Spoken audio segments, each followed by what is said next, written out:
നമസ്കാരം. ബംഗ്ലാദേശിൽ നമുക്കറിയാം അനുദിനം പ്രശ്നങ്ങൾ കൂടുതൽ വഷളായിക്കൊണ്ടിരിക്കുകയാണ്. ഹിന്ദു സന്യാസിയെ ജയിലിൽ അടച്ചു. അവിടെ ഹിന്ദു സന്യാസിമാർക്കെതിരെയുള്ള നടപടികൾ തുടരുന്നു. ക്ഷേത്രങ്ങൾ ആക്രമിക്കപ്പെടുന്നു. കാവിമുണ്ടും കുറിയും തൊട്ട് പുറത്തിറങ്ങുന്ന ആളുകളെയൊക്കെ തന്നെ തെരഞ്ഞു പിടിച്ചുകൊണ്ട് അവിടുത്തെ തീവ്ര ഇസ്ലാമിസ്റ്റുകൾ ആക്രമിക്കുന്ന കാഴ്ചയാണ് കാണുന്നത്. പല ലോക രാഷ്ട്രങ്ങളും ഇതിനെതിരെ പ്രതികരിച്ച് മുന്നോട്ട് വരികയാണ്.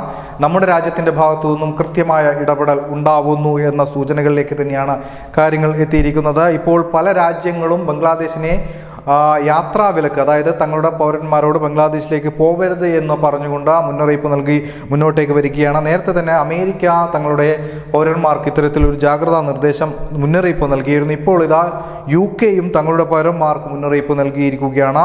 ബംഗ്ലാദേശിലേക്ക് പോവരുത്, ഏത് നിമിഷവും വലിയൊരു ആക്രമണം ബംഗ്ലാദേശിലേക്ക് ഉണ്ടാവാം, അതുകൊണ്ട് കൃത്യമായും ഒരു ജാഗ്രത പാലിക്കണം, അതുകൊണ്ട് പോവാതിരിക്കുന്നതാണ് നല്ലത് എന്നാണ് ഇപ്പോൾ UK അധികൃതർ, UK സർക്കാർ ഇപ്പോൾ അവരുടെ പൗരന്മാർക്ക് നൽകിയിരിക്കുന്ന മുന്നറിയിപ്പ്.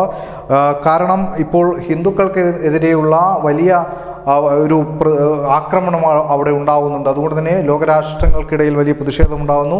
ഇന്ത്യയുടെ നീക്കം ഏത് തരത്തിലാവും എന്നതിനെക്കുറിച്ച് ഊഹിക്കാൻ വയ്യ. അതുകൊണ്ട് തന്നെ ഒരാക്രമണം ബംഗ്ലാദേശിൽ ഉടനെ ഉണ്ടാവും എന്ന രീതിയിലാണ് ഇപ്പോൾ ലോകരാഷ്ട്രങ്ങൾ നോക്കിക്കാണുന്നത്. അതുകൊണ്ടാണ് ഇത്തരത്തിൽ അവർ ഒരു മുന്നറിയിപ്പ് അവരുടെ പൗരന്മാർക്ക് നൽകുന്നത്. നേരത്തെ യുദ്ധസമാനമായ രാജ്യങ്ങളിലേക്ക്, നമുക്കറിയാം സിറിയ പോലുള്ള രാജ്യങ്ങളിലേക്ക് തങ്ങളുടെ പൗരന്മാർ പോകരുതെന്നാണ് ലോകരാഷ്ട്രങ്ങൾ ആവശ്യപ്പെട്ടിരുന്നത്. അതേ രീതിയിലേക്ക് ബംഗ്ലാദേശും മാറിക്കൊണ്ടിരിക്കുകയാണ് ഇപ്പോൾ.